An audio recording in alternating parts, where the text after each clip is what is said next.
Punjab mail USA TV देख रहे सारे ही दर्शकों का बहुत बहुत स्वागत। मैं हाँ वंदना खन्ना ते लैके हाज़र हाँ प्रोग्राम पंजाब चर्चा। ते पंजाब चर्चा दे विच अज असीं जिस विषय ते गल करनी है उस विषय ते गल करनी अज दे दौर दे विच खास करके बहुत जरूरी भी है।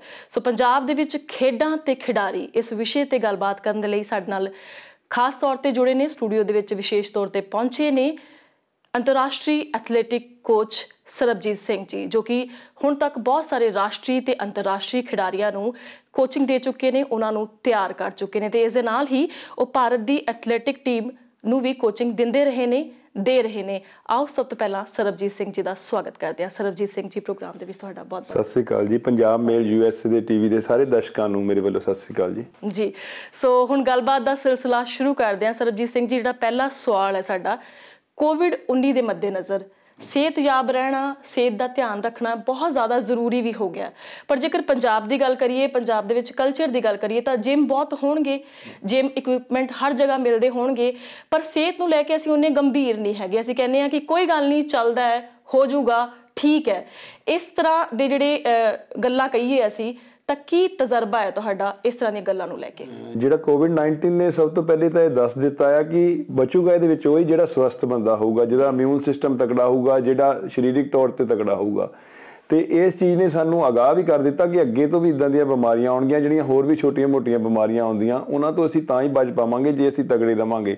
ਇਹਦੇ ਵਿੱਚ ਤੁਸੀਂ ਦੇਖਿਆ ਆ ਕੋਵਿਡ-19 ਦੇ ਵਿੱਚ ਵੀ ਜਿਹੜੇ ਕਿ ਤੰਗ ਗਲੀਆਂ ਦੇ ਵਿੱਚ ਰਹਿੰਦੇ ਆ, ਜਿਨ੍ਹਾਂ ਨੇ ਕਦੀ ਗਰਾਊਂਡਸ 'ਚ ਨਹੀਂ ਗਏ, ਉਹ ਇਹਨਾਂ ਨੂੰ ਇਹ ਕੋਵਿਡ-19 ਨੇ ਨੂੰ ਬਹੁਤ ਜ਼ਿਆਦਾ ਪ੍ਰਭਾਵਿਤ ਕੀਤਾ ਹੈ। ਇਸ ਕਰਕੇ ਸਾਡੇ ਪੰਜਾਬ ਨੂੰ ਜਾਂ ਸਾਡੇ ਪੂਰੇ ਦੇਸ਼ ਨੂੰ ਗਰਾਊਂਡਾਂ ਦੇ ਵਿੱਚ ਆਉਣਾ ਚਾਹੀਦਾ ਆ। ਸਵਸਥ ਜਿੱਥੇ ਦਰਖਤ ਲੱਗੇ ਹੋਣ, ਲਗਾਉਣੇ ਵੀ ਚਾਹੀਦੇ ਦਰਖਤ, ਜਿੱਥੇ ਖੁੱਲ੍ਹੀ ਹਵਾ ਦੇ ਵਿੱਚ ਆ ਕੇ ਐਕਸਰਸਾਈਜ਼ਾਂ ਕਰਨੀਆਂ ਚਾਹੀਦੀਆਂ। ਜਿੱਥੇ ਪੁਰਾਣੇ ਟਾਈਮ ਦੇ ਵਿੱਚ ਸਾਡੇ ਤੁਸੀਂ ਦੇਖਿਆ ਸੀ ਬਜ਼ੁਰਗ ਬਾਹਰ ਖੇਤਾਂ ਦੇ ਵਿੱਚ ਰਹਿੰਦੇ ਸੀ, ਆਪਣੀ ਰਿਹਾਇਸ਼ ਵੀ ਉੱਦਾਂ ਹੀ ਰੱਖਦੇ ਸੀ, ਬੱਚੇ ਵੀ ਬਾਹਰ ਖੇਡਦੇ ਰਹਿੰਦੇ ਸੀ। ਅੱਜ ਅਸੀਂ ਇੰਡੋਰ ਗੇਮਸ ਦੇ ਵਿੱਚ ਮੋਬਾਈਲ ਦੇ ਉੱਤੇ ਬਿਜ਼ੀ ਰਹਿੰਦੇ ਹਾਂ। ਅਤੇ ਆਉਣ ਵਾਲਾ ਟਾਈਮ ਇੱਦਾਂ ਬੜੀ ਸੋਚਣ ਵਾਲੀ ਗੰਭੀਰਤਾ ਵਾਲੀ ਗੱਲ ਹੋ ਜਾਏਗੀ ਜੇ ਕਿ ਕਿਤੇ ਅਸੀਂ ਆਪਣੇ ਬੱਚਿਆਂ ਨੂੰ ਘਰਾਂ 'ਚੋਂ ਬਾਹਰ ਕੱਢਣ ਵਿੱਚ, ਗਰਾਊਂਡਾਂ ਦੇ ਵਿੱਚ ਲਿਜਾਣ ਦੇ ਵਿੱਚ ਨਾ ਕਾਮਯਾਬ ਹੁੰਦੇ ਹਾਂ ਤਾਂ ਸਾਨੂੰ ਬਹੁਤ ਗੰਭੀਰ ਇਹਦੇ ਸਿੱਟੇ ਭੁਗਤਣੇ ਪੈਣਗੇ।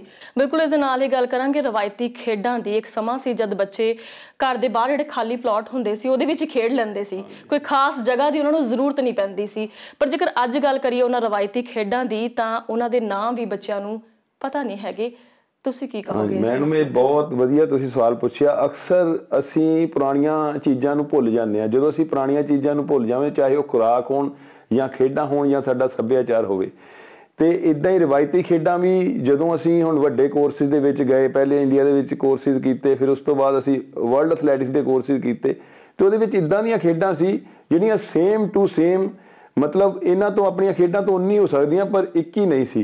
ਕਿ ਜਿੱਦਾਂ ਕਿ ਅਸੀਂ ਪਹਿਲੇ ਬੰਟੇ ਖੇਡਦੇ ਸੀ, ਜਦੋਂ ਹੁਣ ਅੱਜ ਦੀ ਡੇਟ ਦੇ ਵਿੱਚ ਅਸੀਂ ਆਪਣੇ ਬੱਚੇ ਨੂੰ ਕਿਸੇ ਨੂੰ ਐਥਲੀਟ ਬਣਾਉਣਾ ਚਾਹੁੰਦੇ ਜਾਂ ਸਪੋਰਟਸਮੈਨ ਬਣਾਉਣਾ ਚਾਹੁੰਦੇ, ਅਸੀਂ ਵੀ ਚੱਲ ਵੀ ਬੈਠਕਾਂ ਲਾਉਣੀਆਂ ਸ਼ੁਰੂ ਕਰਦੇ, 500 ਬੈਠਕ ਲਾ ਦੇ, 1000 ਲਾ ਦੇ।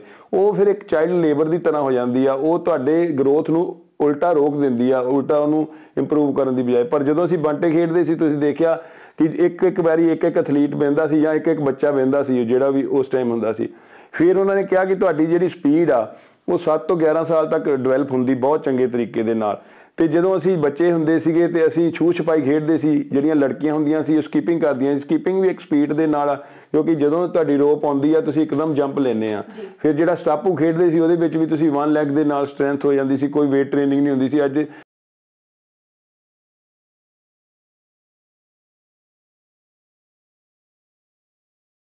ਮਤਲਬ ਤੁਸੀਂ ਇੱਕ ਚੀਜ਼ ਨੂੰ ਲੈ ਲਓ, ਬਾਂਦਰ ਕਿੱਲਾ ਇੱਦਾਂ ਦੇ ਨਾਮ ਹੁੰਦੇ ਸੀ ਖੇਡਾਂ ਦੇ, ਪਰ ਉਹਦੇ 'ਚ ਫੁੱਟਵਰਕ ਬਹੁਤ ਹੁੰਦਾ ਸੀ।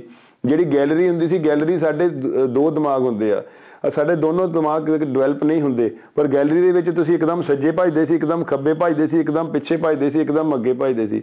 ਉਹ ਸਾਰੀ ਤਰਫ ਦੇ ਦਿਮਾਗ ਤੁਹਾਡੇ ਡਿਵੈਲਪ ਹੁੰਦੇ ਸੀ, ਬੰਦਾ ਤੰਦਰੁਸਤ ਹੋ ਜਾਂਦਾ ਸੀ। ਅੱਜ ਮੈਂ ਇੱਕ ਐਥਲੈਟਿਕ ਕੋਚ ਹਾਂ, ਮੈਨੂੰ ਪਤਾ ਆ ਇਹ ਚੀਜ਼ਾਂ ਦਾ, ਪਰ ਫਿਰ ਵੀ ਸ਼ਾਇਦ ਮੇਰੇ ਕੋਲ ਜੇ ਕੋਈ ਬੱਚਾ ਆਵੇ, ਮੈਂ ਉਸ ਮਾਹੌਲ ਤੋਂ ਬਗੈਰ ਉਹਨੂੰ ਇਹ ਚੀਜ਼ਾਂ ਨਾ ਕਰਾ ਪਾਵਾਂ। ਪਰ ਜਿਹੜਾ ਉਦੋਂ ਸਾਡੇ ਬਜ਼ੁਰਗਾਂ ਨੇ, ਸਾਡੇ ਪੁਰਖਿਆਂ ਨੇ ਉਹ ਮਾਹੌਲ ਦਿੱਤਾ ਸੀ ਬੱਚਿਆਂ ਨੂੰ, ਇੱਕ ਸਾਇੰਟੀਫਿਕ ਤੌਰ ਦੇ ਉੱਤੇ ਇਹ ਖੇਡਾਂ ਤਿਆਰ ਕੀਤੀਆਂ ਗਈਆਂ ਸੀ। ਮਤਲਬ ਜਦੋਂ ਅਸੀਂ ਦੇਖਦੇ ਹਾਂ ਹੁਣ ਉਹਨੂੰ ਸੋਚਦੇ ਹਾਂ, ਸ਼ਾਇਦ ਅਸੀਂ ਜਦੋਂ ਖੇਡਦੇ ਰਹੇ ਹੋਵੇ, ਅਸੀਂ ਉਹਨਾਂ ਦਾ ਬੜਾ ਸ਼ੁਕਰਗੁਜ਼ਾਰ ਕਰਦੇ ਹਾਂ ਕਿ ਅਸੀਂ ਇਹ ਖੇਡਾਂ ਖੇਡਦੇ ਰਹੇ, ਤਾਂ ਹੀ ਅਸੀਂ ਨੈਸ਼ਨਲ ਲੈਵਲ 'ਤੇ ਜਾਂ ਇੰਟਰਨੈਸ਼ਨਲ ਲੈਵਲ 'ਤੇ ਖੇਡ ਪਾਏ। ਅਤੇ ਜੇ ਸਾਡੇ ਕੋਲ ਇਹ ਖੇਡਾਂ ਨਾ ਹੁੰਦੀਆਂ ਤੇ ਕੋਚ ਤਾਂ ਸਾਡੇ ਕੋਲ ਕੋਈ ਹੁੰਦਾ ਨਹੀਂ ਸੀ ਉਸ ਟਾਈਮ ਤੇ, ਬੜੇ ਕੋਚ ਘੱਟ ਹੁੰਦੇ ਸੀ, ਬੜੇ ਅੱਗੇ ਜਾ ਕੇ ਤੁਹਾਨੂੰ ਕੋਚ ਮਿਲਦੇ। ਮਿਲਖਾ ਸਿੰਘ ਨੂੰ ਵੀ ਤੁਸੀਂ ਦੇਖਿਆ ਕਿ 21 ਈਅਰ ਦੇ ਵਿੱਚ ਜਦੋਂ ਉਹ ਆਰਮੀ 'ਚ ਭਰਤੀ ਹੋਇਆ ਉਸ ਤੋਂ ਬਾਅਦ ਉਹ ਐਥਲੀਟ ਬਣ ਪਾਇਆ। ਪਰ ਤੁਸੀਂ ਇਹ ਨਾ ਸੋਚੋ ਉਹਦੀ ਟ੍ਰੇਨਿੰਗ ਨਹੀਂ ਹੋਈ। ਸਾਡੀ ਉਹ ਟ੍ਰੇਨਿੰਗ ਮਿਲਖਾ ਸਿੰਘ ਦੀ ਉਸ ਤਰ੍ਹਾਂ ਹੋਈ ਹੋਵੇਗੀ ਜਿੱਦਾਂ ਸਾਡੇ ਪੁਰਖਿਆਂ ਨੇ ਸਾਨੂੰ ਖੇਡਾਂ ਦਿੱਤੀਆਂ ਹੋਣਗੀਆਂ। ਯਾਨੀ ਕਿ ਜਿਹੜਾ ਜਜ਼ਬਾ ਹੈਗਾ ਖੇਡਾਂ ਦੇ ਵਿੱਚ ਜਾਣ ਦਾ ਔਰ ਜਿੱਤਣ ਦਾ, ਉਹ ਕਿਤੇ ਨਾ ਕਿਤੇ ਖੇਡ ਦੇ ਮੈਦਾਨ ਦੇ ਵਿੱਚੋਂ ਵੀ ਆਉਂਦਾ। ਉਹ ਖੇਡਾਂ ਖਾਸ ਕਰਕੇ ਜੋ ਅਸੀਂ ਰਵਾਇਤੀ ਤੌਰ ਤੇ ਖੇਡਦੇ ਰਹੇ ਹਾਂ ਔਰ ਬਚਪਨ ਦੇ ਵਿੱਚ ਖੇਡਦੇ ਰਹੇ ਹਾਂ। ਬਿਲਕੁਲ ਜੀ, ਜੇ ਗੱਲ ਅੱਗੇ ਤੋਰੀਏ ਰਵਾਇਤੀ ਖੇਡਾਂ ਦੀ ਤਾਂ ਇੱਕ ਨਾ ਸਵਾਲ ਵੀ ਉੱਠਦਾ ਔਰ ਨਾਲ ਦੀ ਨਾਲ ਕੰਪੈਰੀਜ਼ਨ ਵੀ ਆਉਂਦਾ।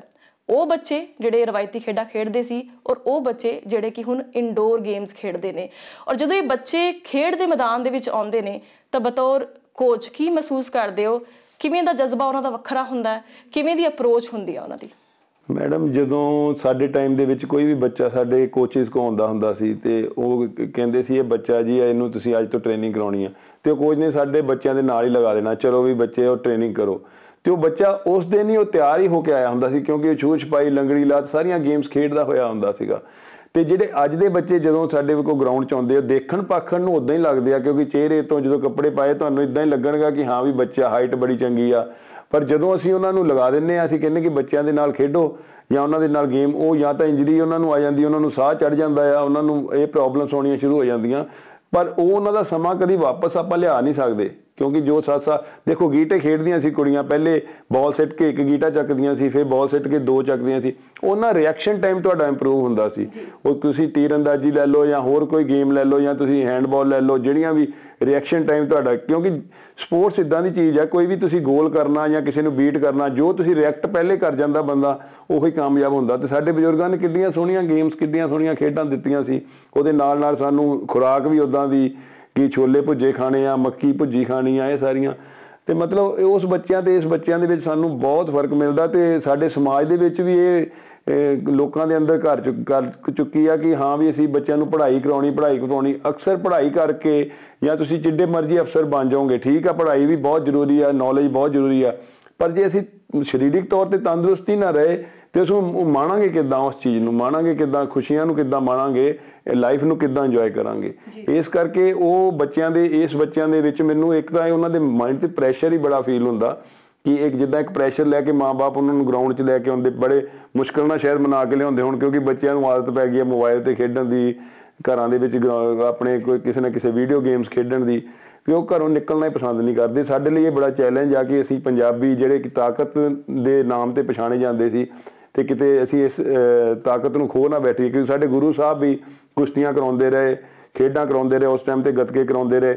ਜੇ ਅਸੀਂ ਘੋੜਿਆਂ ਤੋਂ ਅੱਜ ਕਾਰਾਂ ਤੇ ਆ ਗਏ ਹਾਂ ਤੇ ਸਾਨੂੰ ਉਸ ਗੇਮਸ ਤੋਂ ਲੈ ਕੇ ਮਾਡਰਨ ਗੇਮਸ ਦੇ ਵਿੱਚ ਵੀ ਆਉਣਾ ਚਾਹੀਦਾ, ਕਿਉਂਕਿ ਤਾਂ ਹੀ ਪਤਾ ਲੱਗ ਸਕਦਾ ਕਿ ਅਸੀਂ ਕਿੰਨੇ ਤਾਕਤਵਰ ਹਾਂ। ਜੀ ਬਿਲਕੁਲ, ਤੁਸੀਂ ਠੀਕ ਕਿਹਾ ਕਿ ਜਿਹੜਾ ਖੇਡਾਂ ਦੇ ਬਾਅਦ ਯਾਨੀ ਕਿ ਰਵਾਇਤੀ ਖੇਡਾਂ ਖੇਡਣ ਵਾਲੇ ਜਿਹੜੇ ਬੱਚੇ ਹੁੰਦੇ ਨੇ, ਉਹਨਾਂ ਦਾ ਮਾਨਸਿਕ ਜਿਹੜਾ ਵਿਕਾਸ ਹੁੰਦਾ, ਸਰੀਰਕ ਵਿਕਾਸ ਹੁੰਦਾ, ਉਹਦਾ ਕੰਪੈਰੀਜ਼ਨ ਸ਼ਾਇਦ ਅੱਜ ਅਸੀਂ ਨਹੀਂ ਕਰ ਸਕਦੇ। ਕੁਦਰਤੀ ਤੌਰ ਤੇ ਹੋ ਜਾਂਦਾ। ਜਿੱਦਾਂ ਇੱਕ ਗਮਲੇ ਦੇ ਵਿੱਚ ਤੁਸੀਂ ਫੁੱਲ ਲਾਉਂਦੇ ਆ ਤੇ ਇੱਕ ਕਿਤੇ ਭਾਵੇਂ ਝਾੜੀਆਂ ਦੇ ਵਿੱਚ ਫੁੱਲ ਲੱਗਾ ਹੋਵੇ, ਤੁਸੀਂ ਉਹਦੀ ਸੁੰਦਰਤਾ ਨੂੰ ਇੱਕ ਅਲੱਗ ਤਰ੍ਹਾਂ ਦੇ ਨਾਲ ਦੇਖੋਗੇ। ਉਹ ਬੱਚੇ ਸਾਡੇ ਉਸ ਤਰ੍ਹਾਂ ਹੁੰਦੇ ਸੀ, ਸਾਨੂੰ ਫਿਰ ਉਹ ਮਾਹੌਲ ਦੇਣਾ ਪਏਗਾ। ਉਹ ਬੁੱਧੀਜੀਵੀਆਂ ਨੂੰ, ਸਾਡੇ ਸਮਾਜ ਨੂੰ ਇਸ ਬਾਰੇ ਸੋਚਣਾ ਪਏਗਾ। ਸਰਬਜੀਤ ਜੀ, ਜਿਵੇਂ ਕਿ ਅਸੀਂ ਗੱਲ ਕਰੀਏ ਪੰਜਾਬ ਦੇ ਵਿੱਚ ਨਸ਼ਿਆਂ ਦੀ, ਜਿੰਨਾ ਨੁਕਸਾਨ ਪੰਜਾਬ ਦੇ ਵਿੱਚ ਨਸ਼ਿਆਂ ਨੇ ਕੀਤਾ ਸ਼ਾਇਦ ਹੀ ਕਿਸੇ ਹੋਰ ਚੀਜ਼ ਨੇ ਕੀਤਾ ਹੋਵੇ। ਤੇ ਨਸ਼ਿਆਂ ਨੇ ਨਾ ਸਿਰਫ ਪੰਜਾਬ ਦਾ ਨੁਕਸਾਨ ਕੀਤਾ, ਸਗੋਂ ਸਪੋਰਟਸ ਦਾ ਵੀ ਬਹੁਤ ਨੁਕਸਾਨ ਕੀਤਾ। ਔਰ ਕਿਹਾ ਜਾਂਦਾ ਹੈ ਕਿ ਜਿਹੜੇ ਬੱਚੇ ਨਸ਼ਾ ਕਰਦੇ ਨੇ ਉਹ ਸਪੋਰਟਸ ਵੱਲ ਜਾ ਨਹੀਂ ਪਾਉਂਦੇ, ਔਰ ਜਿਹੜੇ ਸਪੋਰਟਸ ਵੱਲ ਚਲੇ ਜਾਂਦੇ ਨੇ ਉਹਦੇ ਵਿੱਚ ਵੀ ਬਹੁਤ ਸਾਰੇ ਨਸ਼ਾ ਕਰਨ ਲੱਗ ਜਾਂਦੇ ਨੇ, ਕਿਉਂਕਿ ਬਹੁਤ ਤਰ੍ਹਾਂ ਦੇ ਪ੍ਰੈਸ਼ਰ ਜਿਹੜੇ ਹੁੰਦੇ ਨੇ, ਸਟ੍ਰੈਸ ਜਿਹੜਾ ਹੁੰਦਾ। ਇਸ ਗੱਲ ਦੇ ਵਿੱਚ ਕਿੰਨੀ ਕੁ ਸੱਚਾਈ ਹੈ? ਬਤੌਰ ਕੋਚ ਤੁਹਾਡਾ ਕੀ ਤਜਰਬਾ ਹੈ? ਦੇਖੋ, ਪੰਜਾਬ ਦੇ ਵਿੱਚ ਜੋ ਨਸ਼ੇ ਦੀ ਤੁਸੀਂ ਗੱਲ ਕੀਤੀ, ਕੋਈ ਵੀ ਜਿਹੜਾ ਤੁਸੀਂ ਲਾ ਲਓ, ਕੋਈ ਇੰਜੀਨੀਅਰ ਨਿਕਲਦਾ, ਕੋਈ ਡਾਕਟਰ ਨਿਕਲਦਾ, ਕੋਈ ਸਪੋਰਟਸਮੈਨ ਨਿਕਲਦਾ, ਕੋਈ ਪੁਲਿਸ ਵਾਲਾ ਨਿਕਲਦਾ, ਕੋਈ ਆਰਮੀ ਵਾਲਾ ਨਿਕਲਦਾ, ਅਕਸਰ ਸਾਡੇ ਸਮਾਜ ਦੇ ਵਿੱਚੋਂ ਹੀ ਨਿਕਲਦਾ। ਪਹਿਲੇ ਸਾਨੂੰ ਇਹ ਸੋਚਣਾ ਪਏਗਾ ਕਿ ਸਾਡੇ ਸਮਾਜ ਦੇ ਵਿੱਚ ਇਸ ਟਾਈਮ ਅਸੀਂ ਸੁਣ ਕੀ ਰਹੇ ਹਾਂ, ਅਸੀਂ ਕਿੱਦਾਂ ਦੇ ਸੌਂਗ ਸੁਣ ਰਹੇ ਹਾਂ, ਕਿੱਦਾਂ ਦੇ ਵਿਚਾਰ ਅਸੀਂ ਗ੍ਰਹਿਣ ਕਰ ਰਹੇ ਹਾਂ। ਸਾਡੇ ਟਾਈਮ ਦੇ ਵਿੱਚ ਸਾਡੀਆਂ ਨਾਨੀਆਂ, ਦਾਦੀਆਂ ਸਾਨੂੰ ਬਜ਼ੁਰਗਾਂ ਦੇ ਕੋਲ ਬੈਠਦੇ ਸੀ, ਉਹ ਸਾਨੂੰ ਸਾਹਿਬਜ਼ਾਦਿਆਂ ਦੀਆਂ ਸਟੋਰੀਆਂ ਸੁਣਾਉਂਦੀਆਂ ਸੀ, ਸਾਨੂੰ ਭਗਤ ਸਿੰਘ ਦੀਆਂ ਸਟੋਰੀਆਂ ਸੁਣਾਉਂਦੀਆਂ ਸੀ। ਪਹਿਲਾ ਪੱਖ ਤਾਂ ਇਹ ਆ ਕਿ ਸਾਡੇ ਅੰਦਰ ਪੈਦਾ ਕੀ ਹੋ ਰਿਹਾ, ਅੱਜ ਕੱਲ੍ਹ ਕੀ ਸਾਨੂੰ ਸੁਣਾਇਆ ਜਾ ਰਿਹਾ ਤੇ ਕੀ ਕੀਤਾ ਜਾ ਰਿਹਾ। ਦੂਸਰੀ ਗੱਲ ਇਹ ਕੀਤੀ ਕਿ ਤੁਸੀਂ ਸਪੋਰਟਸ ਜਿਹੜੇ ਪਹਿਲੇ ਜਾਂ ਨਸ਼ੇ ਕਰਦੇ ਆ ਜਾਂ ਸਪੋਰਟਸ ਦੇ ਵਿੱਚੋਂ ਆਉਣ ਦੇ ਬਾਅਦ ਨਸ਼ੇ ਕਰਦੇ ਆ, ਇਹ ਜਦੋਂ ਵੀ ਕੋਈ ਸਪੋਰਟਸ ਇੱਕ ਇੱਦਾਂ ਦੀ ਚੀਜ਼ ਆ ਕਿ ਜਿਹਦੇ ਵਿੱਚ ਬਹੁਤ ਤੁਹਾਨੂੰ ਸ਼ੋਹਰਤ ਮਿਲਦੀ ਆ, ਤਾੜੀਆਂ ਮਿਲਦੀਆਂ, ਸਕੂਲ ਦੇ ਲੈਵਲ ਤੋਂ ਲਾ ਲਓ ਜਾਂ ਕਾਲਜ ਦੇ ਲੈਵਲ ਤੋਂ ਲਾ ਲਓ। ਜਦੋਂ ਕਿਤੇ ਹਰ ਵੇਲੇ ਤੁਸੀਂ ਚੜ੍ਹਦੀ ਕਲਾ 'ਚ ਚੜ੍ਹਦੇ ਪਾਸੇ ਨੂੰ ਨਹੀਂ ਜਾਣਾ, ਚੜ੍ਹਦੇ ਪਾਸੇ ਨਹੀਂ ਜਾਣਾ, ਕਿਤੇ ਨਾ ਕਿਤੇ ਉਹਦੇ ਵਿੱਚ ਤੁਹਾਨੂੰ ਪ੍ਰੋਬਲਮਸ ਆਉਂਦੀਆਂ। ਜਦੋਂ ਪ੍ਰੋਬਲਮਸ ਆਉਂਦੀਆਂ, ਜੋ ਮੈਂ ਦੇਖਿਆ, ਜੋ ਮੈਂ ਮਹਿਸੂਸ ਕੀਤਾ ਕਿ ਜਦੋਂ ਕਿਤੇ ਕਿਸੇ ਚੰਗੇ ਸਪੋਰਟਸਮੈਨ ਨੂੰ ਪ੍ਰੋਬਲਮ ਆਉਂਦੀ, ਕੋਈ ਇੰਜਰੀ ਆ ਗਈ ਜਾਂ ਉਹਨੂੰ ਕੋਈ ਪਰਿਵਾਰਕ ਤੌਰ 'ਤੇ ਪਰੇਸ਼ਾਨੀ ਆ ਗਈ, ਤੇ ਸਾਡੇ ਸਮਾਜ ਦੇ ਵਿੱਚ ਇੱਦਾਂ ਦੇ ਲੋਕ ਘੇਰਾ ਬਣਾ ਕੇ ਖੜੇ ਆ ਜਿਹੜੇ ਕਿ ਉਹਨਾਂ ਨੂੰ ਇਸ ਚੀਜ਼ ਨਾਲ ਪਤਿਆਉਂਦੇ ਆ ਕਿ ਕੋਈ ਗੱਲ ਨਹੀਂ ਪੁੱਤ, 2 ਘੁੱਟ ਲਾ ਲਾ, ਤੇਰੇ ਸਾਰੇ ਦੁੱਖ ਦੂਰ ਹੋ ਜਾਣਗੇ। ਫਿਰ ਉਸ ਤੋਂ ਬਾਅਦ ਅੱਗੇ ਨਸ਼ਿਆਂ ਦੀ ਗੱਲ ਸ਼ੁਰੂ ਹੋ ਜਾਂਦੀ ਆ। ਇੱਦਾਂ ਹੀ ਜਦੋਂ ਸਪੋਰਟਸ ਕਰਨ ਲੱਗ ਪੈਂਦੇ ਆ, ਉਸ ਤੋਂ ਬਾਅਦ ਜਦੋਂ ਕਈ ਮਤਲਬ ਐਥਲੀਟ ਲਾ ਲਓ ਜਾਂ ਕੋਈ ਸਪੋਰਟਸਮੈਨ ਲਾ ਲਓ, ਉਹਨੂੰ ਹਾਰ ਨਹੀਂ ਬਰਦਾਸ਼ਤ ਹੁੰਦੀ। ਫਿਰ ਉਹ ਕਈ ਆਪਣੇ ਸੀਨੀਅਰ ਬੰਦਿਆਂ ਕੋਲ ਜਾਂਦਾ, ਬੰਦੇ ਉਹੀ ਆ ਵੇਚਣ ਵਾਲੇ ਸਮਾਨ, ਉਹ ਮਾਰਕੀਟਿੰਗ ਆ, ਇੱਕ ਮਾਰਕੀਟਿੰਗ ਕਰਨ ਵਾਲੇ ਬੰਦੇ ਬੈਠੇ, ਉਹਨਾਂ ਕੋਲ ਜਾਂਦੇ ਯਾਰ ਮੈਂ ਪਿੱਛੇ ਰਹਿ ਜਾਂਦਾ। ਉਹ ਕਹਿੰਦਾ ਕੋਈ ਨਹੀਂ ਕਾਕਾ, ਤੂੰ ਆ ਕੈਪਸੂਲ ਖਾ, ਸਟੀਰੋਇਡ ਖਾ, ਤੂੰ ਦੇਖੀ ਤਕੜਾ ਭੱਜੂਗਾ। ਤੇ ਉਹ ਭੁੱਲ ਕੇ ਉਸ ਚੀਜ਼ ਵੱਲ ਨੂੰ ਲੱਗ ਜਾਂਦਾ। ਉਹਨੂੰ ਇਹ ਨਹੀਂ ਪਤਾ ਲੱਗਦਾ ਕਿ ਇਹਦੇ ਵਿੱਚ ਮੇਰਾ ਕਿੱਡਾ ਵੱਡਾ ਨੁਕਸਾਨ ਹੋਣਾ। ਉਹ ਸ਼ਾਇਦ ਕਈ ਵਾਰੀ ਉਹ ਚੀਜ਼ ਜ਼ਰੂਰੀ ਨਹੀਂ ਮਤਲਬ ਮੈਂ ਤਾਂ 100% ਕਹਿੰਦਾ ਉਹ ਚੀਜ਼ ਤੁਹਾਡੇ 'ਤੇ ਕੋਈ ਅਸਰ ਨਹੀਂ ਕਰਦੀ। ਉਹ ਇੱਕ ਵਿਸ਼ਵਾਸ ਤੁਹਾਨੂੰ ਲੱਗਣ ਲੱਗ ਪੈਂਦਾ ਕਿ ਮੈਂ ਆ ਖਾ ਕੇ ਵਧੀਆ ਖੇਡ ਪਾਊਂਗਾ ਬਸ। ਜੇ ਇਸੇ ਚੀਜ਼ ਨੂੰ ਪਹਿਲੇ ਲੋਕ ਅਰਦਾਸ ਕਰਕੇ ਗਰਾਊਂਡ ਦੇ ਵਿੱਚ ਜਾਂਦੇ ਸੀ ਕਿ ਰੱਬਾ ਮੈਨੂੰ ਸ਼ਕਤੀ ਦੇ ਕਿ ਮੈਂ ਵਧੀਆ ਖੇਡਾਂ। ਜੇ ਤੁਸੀਂ ਉਹ ਸੱਚੇ ਮਨ ਨਾਲ ਅਰਦਾਸ ਕਰੋਗੇ, ਸੱਚੇ ਮਨ ਨਾਲ ਆਪਣੀ ਟ੍ਰੇਨਿੰਗ ਕਰੋਗੇ, ਸੱਚੇ ਮਨ ਨਾਲ ਡਾਈਟ ਖਾਓਗੇ, ਸੱਚੇ ਮਨ ਨਾਲ ਆਪਣੀ ਰੈਸਟ ਕਰੋਗੇ, ਜੋ ਉਹਦੇ ਸਾਰੀਆਂ ਚੀਜ਼ਾਂ ਤੁਸੀਂ ਪੂਰੀਆਂ ਕਰੋਗੇ, ਤੁਸੀਂ ਕਦੀ ਵੀ ਹਾਰ ਨਹੀਂ ਪਾਓਗੇ। ਪਰ ਅਸੀਂ ਇਮੀਡੀਏਟਲੀ ਕੁਛ ਅਸਰ ਚਾਹੁੰਦੇ ਹਾਂ, ਕਿਸੇ ਚੀਜ਼ ਦਾ ਸਹਾਰਾ ਚਾਹੁੰਦੇ ਹਾਂ, ਤੇ ਉਹ ਸਹਾਰੇ ਲਈ ਸਾਡੇ ਕੋਲ ਮਾਰਕੀਟ ਦੇ ਵਿੱਚ ਇੱਦਾਂ ਦੇ ਲੋਕ ਬੈਠੇ ਆ ਕਿ ਜਿਹੜੇ ਤਿਆਰ ਬੈਠੇ ਆ ਕਿ ਇਹ ਬੱਚਾ ਸਾਡੇ ਕੋਲ ਆਵੇ ਤੇ ਅਸੀਂ ਇਹਨੂੰ ਨਸ਼ਾ ਦਈਏ ਤੇ ਇਹਨੂੰ ਆਪਣਾ ਜੋਗਾ ਗੁਲਾਮ ਬਣਾ ਲਈਏ ਤੇ ਇਹ ਸਾਨੂੰ ਕੰਟੀਨਿਊ ਸਾਡੇ ਬਿਜ਼ਨਸ ਨੂੰ ਚਲਾਏਗਾ। ਜੀ, ਇਸੇ ਗੱਲ ਨੂੰ ਅੱਗੇ ਤੋੜਦਾ ਹੋਇਆ ਮੇਰਾ ਅਗਲਾ ਸਵਾਲ ਹੈ ਕਿ ਐਥਲੈਟਿਕਸ ਦੀ ਗੱਲ ਕਰੀਏ ਜਾਂ ਫਿਰ ਕਬੱਡੀ ਦੀ ਗੱਲ ਕਰੀਏ ਤਾਂ ਟੀਕੇ ਲਾ ਕੇ ਖੇਡਣ ਦਾ ਜਿਹੜਾ ਰਿਵਾਜ਼ ਹੈਗਾ ਉਹ ਵਧਿਆ, ਇੱਕ ਹਿਸਾਬ ਨਾਲ ਕਹਿ ਸਕਦੇ ਹਾਂ ਅਸੀਂ। ਕੀ ਲੱਗਦਾ ਹੈ ਤੁਹਾਨੂੰ ਕਿ ਪਰਫਾਰਮੈਂਸ ਜਿਹੜੀ ਹੈਗੀ ਹੈ ਉਹਦਾ ਸਟ੍ਰੈਸ ਹੈ ਜਾਂ ਫਿਰ ਇਨਾਮ ਜਿਹੜੇ ਮਿਲਦੇ ਨੇ ਉਹਦਾ ਸਟ੍ਰੈਸ ਹੈ? ਕਿਉਂਕਿ ਕਿਹਾ ਜਾਂਦਾ ਹੈ ਕਿ ਕਈ ਵਾਰ ਇੱਕ ਦਿਨ ਦੇ ਵਿੱਚ 3 ਟੂਰਨਾਮੈਂਟ ਜਿਹੜੇ ਨੇ ਇਕੱਠੇ ਖੇਡਣੇ ਪੈਂਦੇ ਨੇ। ਕੀ ਕਾਰਨ ਲੱਗਦੇ ਨੇ? ਮੈਂ ਪਹਿਲੇ ਜਿਹੜਾ ਕਾਰਨ ਦੱਸਿਆ ਆ ਕਿ ਇੱਕ ਜਿਹੜੀ ਮਾਰਕੀਟਿੰਗ ਆ ਉਹਨਾਂ ਨੂੰ ਇਹ ਵਿਸ਼ਵਾਸ ਦਵਾ ਦਿੰਦੀ ਆ ਕਿ ਇਹ ਤੁਸੀਂ ਪਾਊਡਰ ਪੀਓਗੇ, ਤੁਸੀਂ ਇੰਜੈਕਸ਼ਨ ਲਵਾਓਗੇ ਤੇ ਤੁਸੀਂ ਵਧੀਆ ਖੇਡ ਪਾਓਗੇ। ਉਹ ਪ੍ਰੈਸ਼ਰ ਨੂੰ ਘੱਟ ਕਰਨ ਲਈ, ਆਪਣੇ ਆਪ ਤੇ ਵਿਸ਼ਵਾਸ ਪੈਦਾ ਕਰਨ ਲਈ ਉਹ ਚੀਜ਼ਾਂ ਨੂੰ ਕਰਦੇ ਆ। ਤੇ ਉਹ ਜਦੋਂ ਕਰਦੇ ਆ ਤਾਂ ਕਿਸੇ ਦੀ ਉਹ ਥੋੜੀ ਕਾਮਯਾਬ ਹੁੰਦੀ ਆ, ਕਿਸੇ ਦੀ ਨਹੀਂ ਹੁੰਦੀ, ਪਰ ਉਹ ਕਾਮਯਾਬ ਨਹੀਂ ਹੁੰਦੀ। ਅਸਲ ਦੇ ਵਿੱਚ ਉਹਦੀ ਟ੍ਰੇਨਿੰਗ ਹੀ ਉਹਨੂੰ ਅੱਗੇ ਲੈ ਕੇ ਜਾਂਦੀ ਆ। ਪਰ ਉਹਦੇ ਮਨ 'ਚ ਅਗਲੀ ਵਾਰੀ ਆ ਜਾਂਦਾ ਕਿ ਜੇ ਮੈਂ ਨਹੀਂ ਗੋਲੀ ਖਾਧੀ, ਮੈਂ ਨਹੀਂ ਟੀਕਾ ਲਾਇਆ, ਮੈਂ ਖੇਡ ਨਹੀਂ ਪਾਊਂਗਾ। ਸਿਰਫ ਸਾਨੂੰ ਆਪਣੇ ਮਨ ਤੇ ਵਿਸ਼ਵਾਸ ਤੇ ਯਕੀਨ ਦੇ ਉੱਤੇ ਕੰਮ ਕਰਨਾ ਚਾਹੀਦਾ।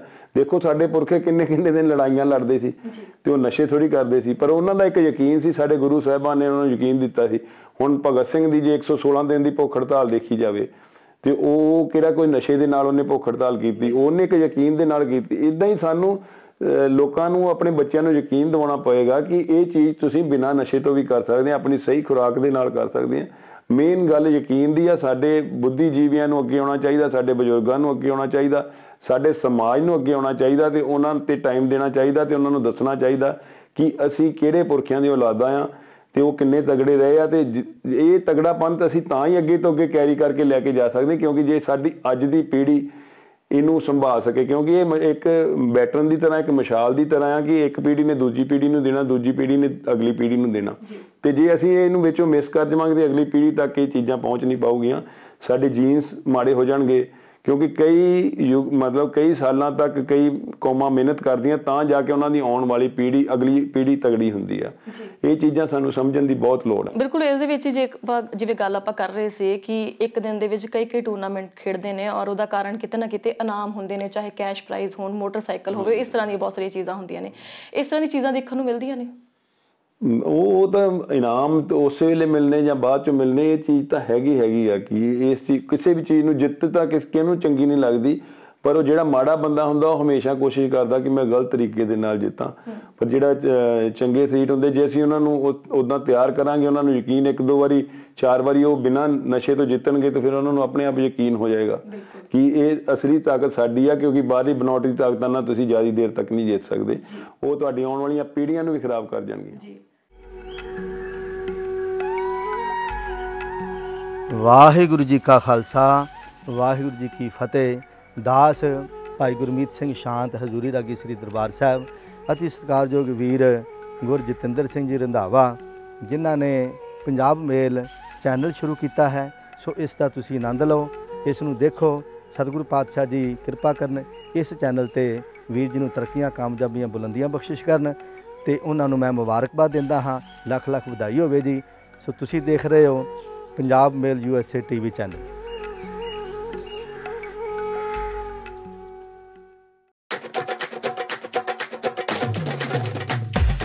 ਓ ਮਾਂ ਹੁੰਦੀ ਏ ਮਾਂ ਓ ਦੁਨੀਆ ਵਾਲਿਓ, ਓ ਮਾਂ ਹੈ ਠੰਡੜੀ ਛਾਂ ਓ ਦੁਨੀਆ ਵਾਲਿਓ।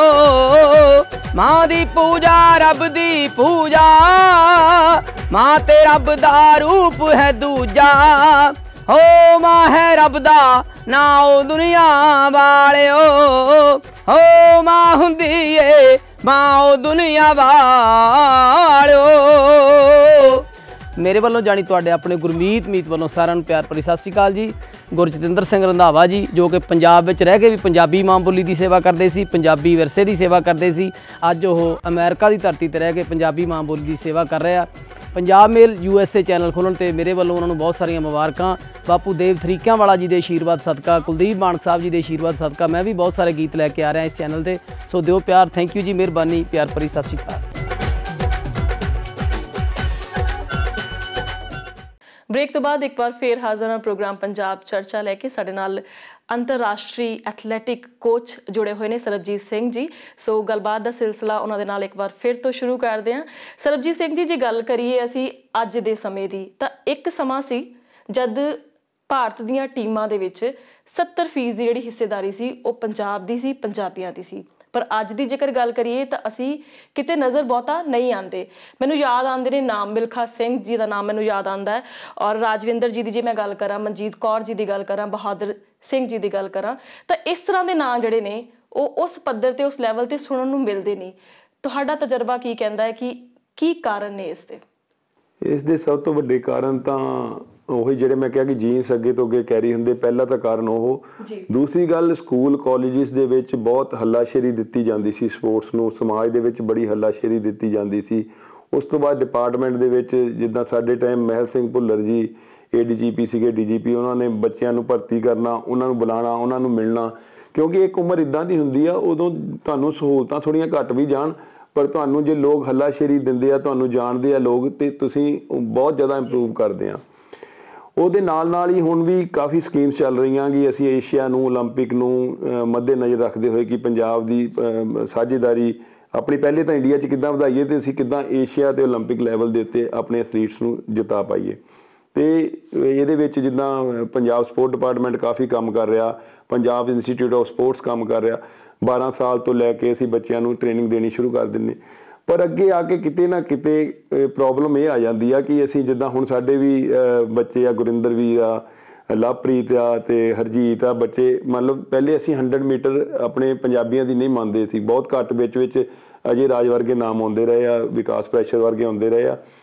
ਪਰ ਹੁਣ ਫਿਰ ਦੁਬਾਰਾ ਇੱਕ ਇੱਦਾਂ ਦੇ ਸਾਨੂੰ ਐਥਲੀਟ ਮਿਲੇ ਆ ਕਿ ਜੇ 5 ਬੰਦਿਆਂ ਦੀ ਟੀਮ ਸੈਫ ਗੇਮਸ 'ਚ ਗਈ ਸੀ ਸਾਊਥ ਏਸ਼ੀਅਨ ਦੇ ਵਿੱਚ, 3 ਸਾਡੇ ਪੰਜਾਬ ਦੇ ਸੀ, ਜਲੰਧਰ ਦੇ ਸੀ ਐਥਲੀਟ। ਪਰ ਗੱਲ ਅੱਗੇ ਆ ਜਾਂਦੀ ਕਿ ਉਹਨਾਂ ਨੂੰ ਸਾਂਭਣ ਦੀ ਲੋੜ, ਕਿ ਜਦੋਂ ਉਹ ਕਾਲਜ ਸਕੂਲ ਦੇ ਵਿੱਚ ਰਹਿੰਦੇ ਆ ਉਦੋਂ ਤਾਂ ਉਹਨਾਂ ਨੂੰ ਹੱਲਾਸ਼ੇਰੀ ਮਿਲਦੀ ਰਹਿੰਦੀ ਆ, ਸਟਾਈਫੈਂਡ ਮਿਲਦੇ ਆ, ਹੋਰ ਇੰਸਟੀਚਿਊਟ, ਪੰਜਾਬ ਇੰਸਟੀਚਿਊਟ ਵੀ ਸਹੂਲਤਾਂ ਦੇ ਦਿੰਦਾ। ਪਰ ਉਸ ਤੋਂ ਬਾਅਦ ਜਦੋਂ ਜੌਬ ਦੀ ਗੱਲ ਆਉਂਦੀ ਹੈ, ਅਕਸਰ ਸਾਨੂੰ ਰਹਿਣ ਬਸਰ ਕਰਨ ਲਈ, ਆਪਣੀ ਲਾਈਫ ਨੂੰ ਅੱਗੇ ਚਲਾਉਣ ਲਈ ਇੱਕ ਮਤਲਬ ਇੱਦਾਂ ਦੀ ਲਾਈਫ ਚਾਹੀਦੀ ਹੈ ਜਿਹਦੇ ਵਿੱਚ ਤੁਹਾਡੀ ਇੱਜ਼ਤ ਹੋਵੇ, ਤੁਹਾਡਾ ਮਾਣ ਹੋਵੇ। ਉਸ ਤੋਂ ਬਾਅਦ ਉਹਨਾਂ ਨੂੰ ਇੱਕੋ ਇੱਕ ਡਿਪਾਰਟਮੈਂਟ ਰਹਿ ਗਿਆ ਆ, ਪੰਜਾਬ ਪੁਲਿਸ, ਜਿਹਦੇ ਵਿੱਚ ਅਸੀਂ ਪੰਜਾਬੀਆਂ ਨੂੰ ਜੋ ਪੰਜਾਬ ਦੇ ਡਿਪਾਰਟਮੈਂਟ ਦੇ ਹਿਸਾਬ ਦੇ ਨਾਲ ਪੰਜਾਬ ਪੁਲਿਸ ਦੇ ਵਿੱਚ ਜੌਬ ਦੇ ਦਿੰਦੇ ਹਾਂ। ਉਸ ਤੋਂ ਬਾਅਦ ਜਦੋਂ ਉਹਨਾਂ ਨੂੰ ਜੌਬ ਮਿਲਦੀ ਆ, ਉਹਨਾਂ ਦੀ ਉਮਰ ਹੁੰਦੀ ਆ 20 ਸਾਲ 22 ਸਾਲ 25 ਸਾਲ, ਇਹਦੇ ਲਾਗੇ ਛਾਗੇ ਉਹਨਾਂ ਨੂੰ ਜੌਬ ਮਿਲ ਜਾਂਦੀ ਹੈ। ਤੇ ਸਾਡੇ ਐਥਲੀਟ ਆ ਜਿਹੜੇ ਓਲੰਪਿਕ ਲੈਵਲ 'ਚ ਤੁਸੀਂ ਦੇਖਿਆ 35 ਸਾਲ 'ਚ ਵੀ ਓਲੰਪਿਕ ਮੈਡਲ ਜਿੱਤ ਰਹੇ ਆ, 30 ਸਾਲ 'ਚ ਵੀ, 29 ਸਾਲ 'ਚ ਵੀ ਜਿੱਤ ਰਹੇ।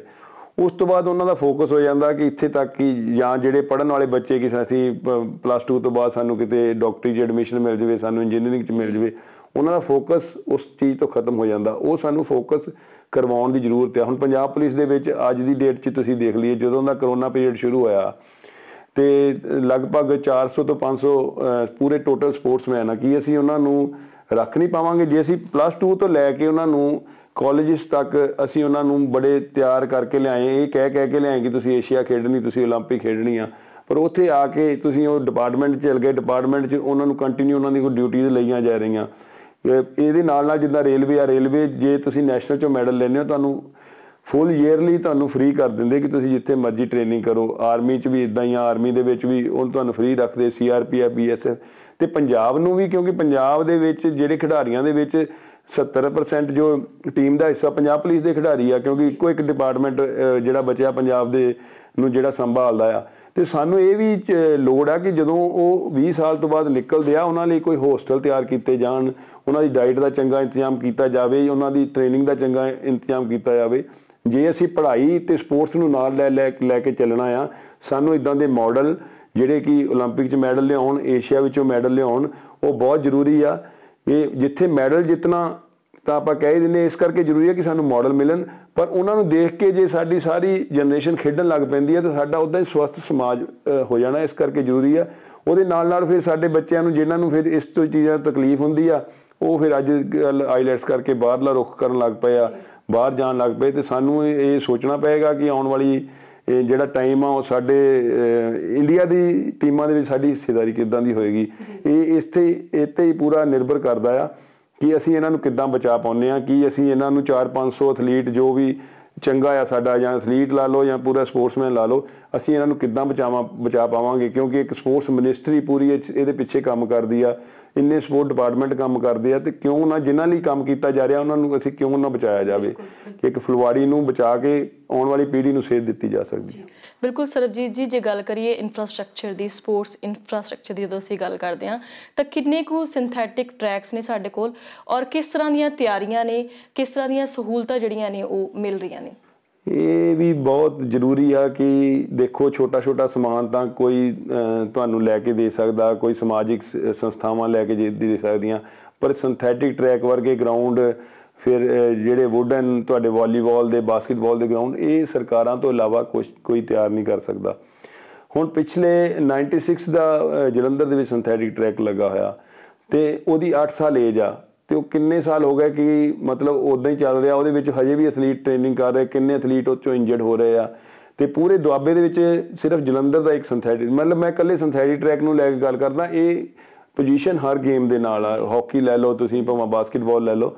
ਅਤੇ ਮਾਲਵੇ ਦੇ ਵਿੱਚ ਇਸ ਟਾਈਮ 7 ਤੋਂ 8 ਟਰੈਕ ਆ, ਅਤੇ ਜਿਹੜਾ ਪੂਰਾ ਮਾਝੇ ਦੇ ਵਿੱਚ ਤਰਨਤਾਰਨ ਵਾਲਾ ਇੱਕੋ ਹੀ ਟਰੈਕ ਆ। ਕਿਉਂਕਿ ਟਰੈਕ ਜ਼ਰੂਰੀ ਨਹੀਂ, ਜੇ ਤੁਹਾਡੇ ਕੋਲ ਇੱਦਾਂ ਦੀ ਪ੍ਰੋਬਲਮਸ ਆ ਰਹੀ ਆ ਤਾਂ ਤੁਸੀਂ ਉਹਨਾਂ ਨੂੰ ਥੋੜ੍ਹੇ 3-3 ਲਾਈਨ ਦਾ ਟਰੈਕ ਬਣਾ ਲਓ। ਅਤੇ ਇੱਥੇ ਹੀ ਜੇ ਆਪਾਂ ਦੇਖਿਆ ਜਾਵੇ, ਜਦੋਂ ਸਾਡੇ ਖਿਡਾਰੀ ਖੇਡਣ ਜਾਂਦੇ ਬਾਹਰਲੀ ਕੰਟਰੀ ਦੇ ਵਿੱਚ, ਚਾਈਨਾ ਜਾਂ ਸਾਡੇ ਤੋਂ ਵੀ ਮਾੜੀਆਂ ਕੰਟਰੀਆਂ ਦੇ ਵਿੱਚ ਜਾਂਦੇ, ਕਈ ਵਾਰੀ ਅਫਰੀਕਨ ਕੰਟਰੀਆਂ 'ਚ, ਉੱਥੇ ਸਾਡੇ ਤੋਂ ਵੱਧ ਟਰੈਕ ਮਿਲਦੇ ਆ। ਅਕਸਰ ਤਾਂ ਬੱਚਿਆਂ ਨੇ ਜਿੱਥੇ ਖੇਡਣਾ ਆ, ਜਿੱਥੇ ਵਰਲਡ ਲੈਵਲ ਦੀਆਂ ਜਿੱਦਾਂ ਦੇ ਟਰੈਕ 'ਤੇ ਖੇਡਣਾ, ਉਹ ਜੇ ਤੁਹਾਨੂੰ ਮਿਲਣਗੇ ਨਹੀਂ ਤਾਂ ਤੁਸੀਂ ਕਿੱਦਾਂ ਉਸ ਚੀਜ਼ ਨੂੰ ਕਰ ਪਾਓਗੇ।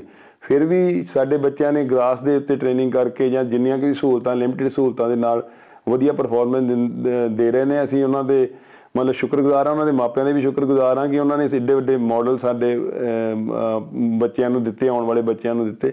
ਪਰ ਮੈਂ ਮੰਗ ਵੀ ਕਰਦਾ ਸਰਕਾਰ ਤੋਂ ਕਿ ਜਲਦ ਤੋਂ ਜਲਦ ਸਾਡੀ ਇਹ ਮੰਗ ਪੂਰੀ ਕੀਤੀ ਜਾਵੇ, ਕਿਉਂਕਿ ਇਹ ਲੋਕਲ ਕੋਈ ਪਰਸਨਲ ਤੌਰ ਤੇ ਕੋਈ ਵੀ ਪਰਿਵਾਰ ਜਾਂ ਸਮਾਜ ਦੇ ਵਿੱਚ ਕਰ ਨਹੀਂ ਸਕਦਾ। ਜੀ ਬਿਲਕੁਲ। ਸਰਬਜੀਤ ਸਿੰਘ ਜੀ, ਇੱਕ ਨਵੇਂ ਤਰ੍ਹਾਂ ਦਾ ਟ੍ਰੈਂਡ ਮੈਂ ਦੇਖਿਆ ਯੂਨੀਵਰਸਿਟੀਆਂ ਦੇ ਵਿੱਚ, ਖਾਸ ਕਰਕੇ ਜਿਹੜੀਆਂ ਸਪੋਰਟਸ ਟੀਮਾਂ ਹੁੰਦੀਆਂ, ਉਹਨਾਂ ਨੂੰ ਪੂਰਾ ਕਰਨ ਦੇ ਲਈ ਕਈ ਵਾਰ ਦੂਜੇ ਸੂਬਿਆਂ ਤੋਂ ਖਿਡਾਰੀ ਲਿਆਏ ਜਾਂਦੇ ਨੇ, ਸਕਾਲਰਸ਼ਿਪਸ ਉਹਨਾਂ ਨੂੰ ਦਿੱਤੀਆਂ ਜਾਂਦੀਆਂ ਨੇ, ਉਹਨਾਂ ਦੀ ਕਈ ਤਰ੍ਹਾਂ ਦੀ ਫੀਸ ਜਿਹੜੀ ਹੈ, ਹੋਸਟਲ ਫੀਸ ਔਰ ਹੋਰ ਫੀਸਾਂ ਜਿਹੜੀਆਂ ਨੇ ਮਾਫ ਕੀਤੀਆਂ ਜਾਂਦੀਆਂ ਨੇ, ਔਰ ਕਈਏ ਤਾਂ ਪੈਸੇ ਵੀ ਉਹਨਾਂ ਨੂੰ ਦਿੱਤੇ ਜਾਂਦੇ ਨੇ।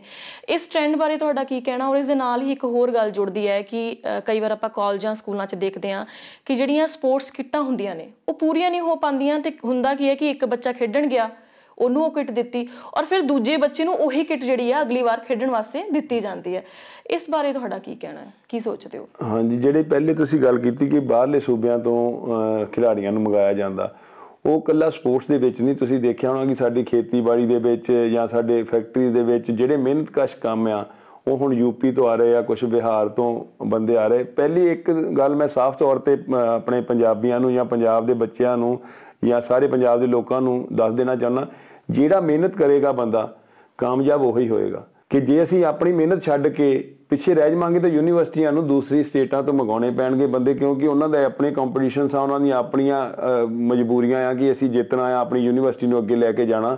ਤੇ ਦੂਸਰੀ ਗੱਲ, ਇਹ ਭਾਰਤ ਦੇਸ਼ ਆ, ਚਲੋ ਕਿਤੋਂ ਵੀ ਬੰਦਾ ਆ ਸਕਦਾ, ਪਰ ਸਾਨੂੰ ਇਹ ਸੋਚਣ ਤੇ ਮਜਬੂਰ ਹੋਣਾ ਪਏਗਾ ਕਿ ਕੀ ਅਸੀਂ ਜਿਹੜੇ ਵੀ ਸਾਰੇ ਮਿਹਨਤ ਵਾਲੇ ਕੰਮ ਉਹ ਦੂਸਰੀ ਸਟੇਟਸ ਤੋਂ ਮੰਗਾ ਕੇ ਕਰਾਏ ਜਾਣਗੇ।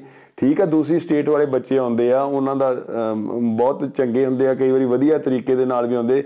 ਵੈਸੇ ਵੀ ਤੁਸੀਂ ਦੇਖਿਆ ਕਿ ਸਾਡੇ 5 ਪਿਆਰੇ, ਕਿਉਂਕਿ ਪੰਜਾਬ ਨੇ ਸਾਰਿਆਂ ਨੂੰ ਆਪਣੇ ਝੋਲੀ ਦੇ ਵਿੱਚ ਪਾਇਆ। ਸਾਡੇ ਗੁਰੂ ਗੋਬਿੰਦ ਸਿੰਘ ਜੀ ਨੇ ਜਦੋਂ 5 ਪਿਆਰਿਆਂ ਨੂੰ ਅੰਮ੍ਰਿਤ ਛਕਾਇਆ, ਉਹ ਵੀ ਅਲੱਗ-ਅਲੱਗ ਸਟੇਟਸ ਦੇ ਵਿੱਚੋਂ ਆਏ ਸੀ, ਪਰ ਉਹ ਪੰਜਾਬ ਦੇ ਹੋ ਕੇ ਰਹਿ ਗਏ। ਬਹੁਤ ਬੱਚੇ ਇੱਦਾਂ ਦੇ ਵੀ ਆ ਜਿਹੜੇ ਪੰਜਾਬ ਦੀ ਹਿਸਟਰੀ ਤੋਂ ਪ੍ਰਭਾਵਿਤ ਹੋ ਕੇ, ਮੇਰੇ ਕੋਲ ਐਥਲੀਟ ਹੈ ਟਵਿੰਕਲ ਚੌਧਰੀ, ਉਹ ਦਿੱਲੀ ਤੋਂ ਆਈ ਸੀ, ਉਹ ਇਸ ਟਾਈਮ ਪੰਜਾਬ ਦੇ ਗੁਰਦੁਆਰਾ ਸਾਹਿਬ ਜਾਂਦੀ ਆ, ਪੰਜਾਬੀ ਉਹਨੇ ਕਰ ਲਈ ਆ, ਸਭ ਕੁਝ ਕਰ ਲਿਆ, ਪੰਜਾਬ ਦੀ ਹਿਸਟਰੀ ਤੋਂ ਪ੍ਰਭਾਵਿਤ ਆ। ਪਰ ਅਸੀਂ ਆਪਣੇ ਬੱਚੇ ਸਾਡੀ ਪੰਜਾਬ ਦੀ ਹਿਸਟਰੀ ਨੂੰ ਭੁੱਲਦੇ ਜਾ ਰਹੇ ਆ। ਸਾਡੇ ਬਹੁਤ ਬੱਚੇ ਇੱਦਾਂ ਦੇ ਜਿਹੜੇ ਬਾਹਰਲੀਆਂ ਸਟੇਟਾਂ ਤੋਂ ਆਉਂਦੇ ਆ, ਪੰਜਾਬ ਦੇ ਗੁਰਦੁਆਰਿਆਂ ਜਾਂਦੇ ਆ, ਲੰਗਰ ਦੇਖਦੇ, ਉੱਥੇ ਮਿਲਦਾ, ਉੱਥੇ ਪ੍ਰਸ਼ਾਦ ਮਿਲਦਾ, ਬਹੁਤ ਉਹਨਾਂ ਨੂੰ ਪ੍ਰਭਾਵਿਤ ਕਰਦਾ। ਉਸ ਤਰੀਕੇ ਦੇ ਨਾਲ ਤਾਂ ਠੀਕ ਆ, ਪਰ ਨਾਲ ਇਹ ਸਾਨੂੰ ਸੋਚਣਾ ਪਏਗਾ ਕਿ ਸਾਡੇ ਬੱਚੇ ਕਿੱਥੇ ਜਾਣਗੇ। ਅਸੀਂ ਬੱਚਿਆਂ ਨੂੰ ਆਪਣਿਆਂ ਨੂੰ ਅੱਗੇ ਲੈ ਕੇ ਆ ਪਾਵਾਂਗੇ ਕਿ ਨਹੀਂ ਪਾਵਾਂਗੇ, ਉਹਦੇ ਵਿੱਚ ਸਾਡਾ ਕਸੂਰ ਆ, ਸਾਡੇ ਸਮਾਜ ਦਾ ਕਸੂਰ ਆ, ਸਾਡੇ ਮਾਂ-ਬਾਪ ਦਾ ਕਸੂਰ ਆ। ਮਤਲਬ ਉਹ ਸਾਰਿਆਂ ਨੂੰ ਆਪਣੇ ਅੰਦਰ ਵੀ ਝਾਤੀ ਮਾਰਨੀ ਚਾਹੀਦੀ ਆ ਕਿ ਅਸੀਂ ਆਪਣੇ ਬੱਚਿਆਂ ਨੂੰ ਆਪਣੇ ਤਾਕਤਵਰ ਕਿੱਦਾਂ ਬਣਾਈਏ ਕਿ ਅਸੀਂ ਆਪਣੀ ਨਿਸ਼ਾਨੀ ਨੂੰ ਕਾਇਮ ਰੱਖ ਸਕੀਏ। ਜੀ ਬਿਲਕੁਲ। ਤੇ ਬਾਕੀ ਜਿਹੜੀ ਕਿੱਟ ਦੀ ਤੁਸੀਂ ਗੱਲ ਕੀਤੀ ਸੀ ਕਿ ਸਾਡੇ ਟਾਈਮ ਵੀ ਜੇ ਕਦੀ ਪਹਿਲੇ ਅਸੀਂ ਡਿਸਟ੍ਰਿਕਟ ਵੱਲੋਂ ਜਾਣਾ ਤੇ ਜਲੰਧਰ ਦੀ ਕਿੱਟ ਮਿਲ ਜਾਣੀ ਤੇ ਪੂਰੀ ਰਾਤ ਨੀਂਦ ਨਹੀਂ ਆਉਂਦੀ ਸੀ ਕਿ ਹਾਂ ਸ਼ਾਇਦ ਉਨੀ ਖੁਸ਼ੀ ਕਈ ਵਾਰੀ ਇੰਡੀਅਨ ਟੀਮ ਦੇ ਵਿੱਚ ਜਾਣ ਦੀ ਨਹੀਂ ਹੁੰਦੀ ਸੀ ਜਦੋਂ ਜਿੰਨੀ ਇੱਕ ਵਾਰੀ ਡਿਸਟ੍ਰਿਕਟ ਟੀਮ ਦੇ ਵਿੱਚ ਜਾਣ ਦੀ ਹੁੰਦੀ ਸੀ। ਤੇ ਅੱਜ ਦਾ ਇਹ ਬੜੀ ਮੈਨੂੰ ਲੱਗਦਾ ਕਿੱਟ ਮਿਲਣ ਦੀ ਵੀ ਅਲੱਗ ਖੁਸ਼ੀ ਹੁੰਦੀ। ਹਾਂਜੀ, ਕਿ ਉਹ ਪਾ ਕੇ ਦੇਖੀ ਜਾਣੀ ਆ, ਫਿਰ ਕਿਸੇ ਨੂੰ ਦੇਣੀ ਨਹੀਂ। ਤੇ ਪਰ ਉਹ ਇਹ ਬੜੀ ਮਾੜੀ ਗੱਲ ਆ ਕਿ ਜਦੋਂ ਇੱਕ ਕਿੱਟ ਦੇ ਨਾਲ ਕਈ ਬੱਚਿਆਂ ਨੂੰ ਕਈ ਵਾਰੀ ਕਰਨਾ ਪੈਂਦਾ ਕਿ ਚੇਂਜ ਕਰਕੇ ਉਹੀ ਦੇਣੀ, ਫਿਰ ਉਸ ਤੋਂ ਬਾਅਦ ਕਿਸੇ ਦਾ ਦਿਲ ਵੀ ਨਹੀਂ ਕਰਦਾ ਹੋਊਗਾ ਕਿ ਮੈਂ ਇਹ ਕਿੱਟ ਦੂਸਰੇ ਬੱਚੇ ਨੂੰ ਦੇਵਾਂ। ਤੇ ਇਹ ਤਾਂ ਛੋਟੀਆਂ-ਮੋਟੀਆਂ ਚੀਜ਼ਾਂ, ਇਹ ਸਾਡੇ ਸਮਾਜ ਨੂੰ, ਸਾਡੇ ਜਿਹੜੇ ਧਾਰਮਿਕ ਸੰਸਥਾਵਾਂ ਆ ਉਹਨਾਂ ਨੂੰ ਵੀ ਚਾਹੀਦਾ ਕਿ ਜਿੱਥੇ ਬੱਚੇ ਖੇਡਦੇ ਆ ਉੱਥੇ ਜਾ ਕੇ ਇੱਦਾਂ ਦੀਆਂ ਚੀਜ਼ਾਂ ਦੇਣ, ਉਹਨਾਂ ਨੂੰ ਮੋਟੀਵੇਟ ਕਰਨ। ਇਹ ਛੋਟੀਆਂ-ਛੋਟੀਆਂ ਚੀਜ਼ਾਂ ਜੇ ਮੋਟੀਵੇਟ ਕਰਾਂਗੇ, ਸਾਡੀ ਪੰਜਾਬ ਦੀ ਸਪੋਰਟਸ ਕਿਤੇ ਨਹੀਂ ਗਈ। ਹਜੇ ਵੀ ਅਸੀਂ ਉਹਨਾਂ ਦੀਆਂ ਔਲਾਦਾਂ ਆ ਜਿਹੜੇ ਏਡੇ ਯੋਧੇ ਰਹੇ ਆ, ਜਿਨ੍ਹਾਂ ਨੇ ਇੰਨੇ ਯੁੱਧ ਜਿੱਤੇ ਆ, ਜਿਨ੍ਹਾਂ ਨੇ ਇੰਨੇ ਮੈਡਲ ਜਿੱਤੇ ਆ। ਅਸੀਂ ਅੱਜ ਵੀ ਉਸ ਚੀਜ਼ ਨੂੰ ਕਰ ਪਾਵਾਂਗੇ, ਥੋੜਾ ਧਿਆਨ ਦੇਣ ਦੀ ਲੋੜ ਆ ਬਸ। ਬਿਲਕੁਲ ਸਰਬਜੀਤ ਜੀ, ਜਿਵੇਂ ਤੁਸੀਂ ਅੰਤਰਰਾਸ਼ਟਰੀ ਕੋਚ ਹੋ, ਬਹੁਤ ਸਾਰੇ ਰਾਸ਼ਟਰੀ ਅੰਤਰਰਾਸ਼ਟਰੀ ਖਿਡਾਰੀਆਂ ਨੂੰ ਤੁਸੀਂ ਤਿਆਰ ਕੀਤਾ ਹੈ ਨਾ, ਇੱਕ ਪਲਾਨ ਹਮੇਸ਼ਾ ਮਨ ਦੇ ਵਿੱਚ ਹੁੰਦਾ ਕਿ ਬਈ ਜੇ ਆਪਾਂ ਇਹ ਸਥਿਤੀ, ਇਹ ਤਸਵੀਰ ਜਿਹੜੀ ਆ ਉਹ ਠੀਕ ਕਰਨੀ ਹੈ ਤੇ ਕੀ ਕੀਤਾ ਜਾ ਸਕਦਾ। ਬਹੁਤ ਸੋਚਦੇ ਵੀ ਹੋਵਾਂਗੇ ਤੁਸੀਂ, ਕੀ ਲੱਗਦਾ ਹੈ ਕਿ ਕਿਸ ਤਰ੍ਹਾਂ ਦਾ ਪਲਾਨ ਜਿਹੜਾ ਹੋਣਾ ਚਾਹੀਦਾ? ਮੈਂ ਜਦੋਂ ਵੀ ਇਸ ਚੀਜ਼ਾਂ ਬਾਰੇ ਸੋਚਦਾ ਨਾ, ਫਿਰ ਬਹੁਤ ਨੈਗੇਟਿਵ ਚੀਜ਼ਾਂ ਵੀ ਸਾਹਮਣੇ ਆਉਂਦੀਆਂ, ਪਰ ਮੈਨੂੰ ਐਂਡ ਤੇ ਇਹ ਪਤਾ ਚੱਲ ਜਾਂਦਾ ਕਿ ਜਿੰਨੀ ਦੇਰ ਅਸੀਂ ਪੋਜ਼ਿਟਿਵ ਨਹੀਂ ਸੋਚਾਂਗੇ ਉਨੀ ਦੇਰ ਅਸੀਂ ਕਾਮਯਾਬ ਨਹੀਂ ਹੋਵਾਂਗੇ। ਅਸੀਂ ਪੂਰਾ ਨੈਗੇਟਿਵ ਰਹਿ ਕੇ ਕਾਮਯਾਬ ਨਹੀਂ ਹੋ ਸਕਦਾ। ਮੈਂ ਪਾਤਰ ਸਾਹਿਬ ਦੀਆਂ ਬੜੀਆਂ ਵਧੀਆ ਕਵਿਤਾਵਾਂ ਜਿਹੜੀਆਂ ਮੈਨੂੰ ਚੰਗੀਆਂ ਲੱਗਦੀਆਂ ਕਿ ਜੇ ਆ ਹੀ ਗਈ ਪਤਝੜ ਤਾਂ ਕੀ ਹੈ, ਤੂੰ ਆਉਂਦੀ ਰੁੱਤ 'ਚ ਯਕੀਨ ਰੱਖੀ, ਮੈਂ ਲੱਭ ਕੇ ਲਿਆਉਣਾ ਕਿਤੋਂ ਕਲਮਾਂ ਤੋਂ ਫੁੱਲਾਂ ਜੋਗੀ ਜ਼ਮੀਨ ਰੱਖੀ, ਤੇ ਬੁਰੇ ਦਿਨਾਂ ਤੋਂ ਡਰੀ ਨਾ ਪਾਤਰ, ਭਲੇ ਦਿਨਾਂ ਨੂੰ ਲਿਆਉਣ ਖਾਤਰ, ਤੂੰ ਮਨ ਵਿੱਚ ਹੌਸਲਾ, ਤਨ ਵਿੱਚ ਸੁਦਕ, ਤੇ ਨਜ਼ਰਾਂ 'ਚ ਸੁਪਨੇ ਹਸੀਨ ਰੱਖੀ। ਇੱਦਾਂ ਦੀਆਂ ਜਿਹੜੀਆਂ ਚੀਜ਼ਾਂ ਉਹ ਸਾਡੇ ਬੱਚਿਆਂ ਨੂੰ ਪੜ੍ਹਨੀਆਂ ਚਾਹੀਦੀਆਂ। ਮੈਂ ਦੇਖਿਆ ਕਿ ਜਦੋਂ ਮੈਂ ਥੋੜਾ ਡਾਊਨ ਜਾਂਦਾ ਕਈ ਵਾਰੀ ਸਮਾਜ ਦੇ ਵਿੱਚ ਜਾਂ ਸਾਡੇ ਕਲਚਰ ਦੇ ਵਿੱਚ, ਕਈ ਵਾਰੀ ਤੁਹਾਨੂੰ ਇੱਦਾਂ ਦੀਆਂ ਚੀਜ਼ਾਂ ਦੇਖਣ ਨੂੰ ਮਿਲਦੀਆਂ। ਕਿਸੇ ਬੱਚੇ ਨੂੰ ਤੁਸੀਂ ਕਿਤੇ ਲੈ ਕੇ ਜਾਣਾ ਚਾਹੁੰਦੇ ਪਰ ਉਹ ਹੋਰ ਕਿਤੇ ਚੱਲ ਜਾਂਦਾ, ਜਾਂ ਤੁਹਾਡੀ ਕਾਮਯਾਬੀ ਨਹੀਂ ਮਿਲਦੀ ਕਿਸੇ ਕੰਮ ਦੇ ਵਿੱਚ। ਫਿਰ ਅਸੀਂ ਆਪਣੇ ਗੁਰੂ ਸਾਹਿਬ ਨੂੰ ਦੇਖਦੇ ਹਾਂ ਕਿ ਉਹਨਾਂ ਨੇ ਇੰਨੀਆਂ ਸ਼ਹੀਦੀਆਂ ਦਿੱਤੀਆਂ, ਉਹਨਾਂ ਨੇ ਫਿਰ ਕਿਹਾ ਕਿ ਚੜ੍ਹਦੀ ਕਲਾ ਦੇ ਵਿੱਚ ਰਹੋ। ਫਿਰ ਮੈਨੂੰ ਆਪਣੇ ਦੇਸ਼ ਭਗਤਾਂ ਦੇ ਲਈ ਯਾਦ ਆਉਂਦਾ ਪਾਤਰ ਸਾਹਿਬ ਦਾ ਉਹ ਲਿਖਿਆ ਹੋਇਆ ਗਾਣਾ, ਕੁਝ ਕਿਹਾ ਤਾਂ ਹਨੇਰਾ ਜਰੇਗਾ, ਕਿਵੇਂ ਚੁੱਪ ਰਿਹਾ ਤਾਂ ਸ਼ਮਾਦਾਨ ਕੀ ਕਹਿਣਗੇ, ਗੀਤ ਦੀ ਮੌਤ ਇਸ ਰਾਤ ਜੇ ਹੋ ਗਈ, ਮੇਰਾ ਜੀਣਾ ਮੇਰੇ ਯਾਰ ਕਿੰਝ ਸਹਿਣਗੇ। ਤੇ ਉਹਦੇ ਵਿੱਚ ਉਹਨਾਂ ਨੇ ਇੱਕ ਸ਼ਹੀਦਾਂ ਦੇ ਵੀ ਬਹੁਤ ਵਧੀਆ ਆ ਕਿ ਯਾਰ ਮੇਰੇ ਜੋ ਇਸ ਆਸ 'ਤੇ ਮਰ ਗਏ ਕਿ ਮੈਂ ਉਹਨਾਂ ਦੇ ਦੁੱਖ ਦਾ ਬਣਾਵਾਂਗਾ ਗੀਤ, ਜੇ ਮੈਂ ਚੁੱਪ ਹੀ ਰਿਹਾ, ਜੇ ਮੈਂ ਕੁਝ ਨਾ ਕਿਹਾ, ਬਣ ਕੇ ਰੂਹਾਂ ਸਦਾ ਭਟਕਦੇ ਰਹਿਣਗੇ। ਬਸ ਫੀਲਿੰਗ ਕਰਨ ਦੀ ਲੋੜ ਆ ਕਿ ਅਸੀਂ ਜਦੋਂ ਫੀਲ ਕਰਾਂਗੇ ਕਿ ਸਾਡੇ ਉਹ ਦੇਸ਼ ਭਗਤ, ਸਾਡੇ ਉਹ ਗੁਰੂ ਸਾਹਿਬਾਨ ਕੀ ਫੀਲ ਕਰਨਗੇ ਕਿ ਜੇ ਅਸੀਂ ਪਿੱਛੇ ਰਹਿ ਜਾਵਾਂਗੇ, ਅਸੀਂ ਆਪਣੇ ਸਮਾਜ ਦੇ ਵਿੱਚੋਂ ਜੋ ਉਹਨਾਂ ਨੇ ਸੋਚ ਕੇ ਸ਼ਹੀਦੀਆਂ ਦਿੱਤੀਆਂ ਸੀ। ਤੇ ਬਸ ਇਹੀ ਸੋਚ ਮੈਨੂੰ ਇਹ ਮਜਬੂਰ ਕਰਦੀ ਆ ਕਿ ਮੈਂ ਜਾ ਕੇ ਕੰਮ ਕਰਾਂ, ਆਪਣੇ ਬੱਚਿਆਂ ਨੂੰ, ਆਪਣੇ ਦੇਸ਼ ਦੇ ਬੱਚਿਆਂ ਨੂੰ, ਆਪਣੇ ਸਟੇਟ ਦੇ ਬੱਚਿਆਂ ਨੂੰ ਸਪੋਰਟਸ ਵੱਲ ਲੈ ਕੇ ਜਾਵਾਂ, ਉਹਨਾਂ ਦੀ ਤੰਦਰੁਸਤੀ ਲਈ ਦੁਆਵਾਂ ਮੰਗਾਂ, ਉਹਨਾਂ ਨੂੰ ਤੰਦਰੁਸਤ ਕਰਾਂ ਤੇ ਵਰਲਡ ਦੇ ਵਿੱਚ ਉਹ ਆਪਣਾ ਨਾਮ ਨਮਾਣਾ ਖੱਟ ਸਕਣ। ਜੀ ਮੈਨੂੰ ਪੂਰਾ ਯਕੀਨ ਹੈ ਕਿ ਜਿਹੜੇ ਖਿਡਾਰੀ ਇਸ ਵੇਲੇ ਪ੍ਰੋਗਰਾਮ ਦੇਖ ਰਹੇ ਹੋਣਗੇ ਉਹ ਤੁਹਾਡੀਆਂ ਗੱਲਾਂ ਨੂੰ ਜ਼ਰੂਰ ਸੋਚਣਗੇ, ਦਿਸ਼ਾ ਲੈਣਗੇ, ਸੇਧ ਲੈਣਗੇ। ਔਰ ਇਸ ਦੇ ਨਾਲ ਹੀ ਪ੍ਰੋਗਰਾਮ ਪੰਜਾਬ ਚਰਚਾ ਦਾ ਸਮਾਂ ਇੱਥੇ ਹੀ ਸਮਾਪਤ ਹੋ ਰਿਹਾ। ਸਰਬਜੀਤ ਜੀ, ਪ੍ਰੋਗਰਾਮ ਦੇ ਵਿੱਚ ਆਉਣ ਦੇ ਲਈ ਤੁਹਾਡਾ ਬਹੁਤ ਬਹੁਤ ਸ਼ੁਕਰੀਆ। ਤੇ ਇਸ ਦੇ ਨਾਲ ਹੀ ਮੈਨੂੰ ਵੰਦਨਾ ਖੰਨਾ ਨੂੰ ਤੇ ਸਾਡੇ ਅੱਜ ਦੇ ਮਾਹਿਰ ਮਹਿਮਾਨ ਸਰਬਜੀਤ ਜੀ ਨੂੰ ਦਿਓ ਇਜਾਜ਼ਤ। ਧੰਨਵਾਦ। ਸਤਿ ਸ਼੍ਰੀ ਅਕਾਲ ਜੀ।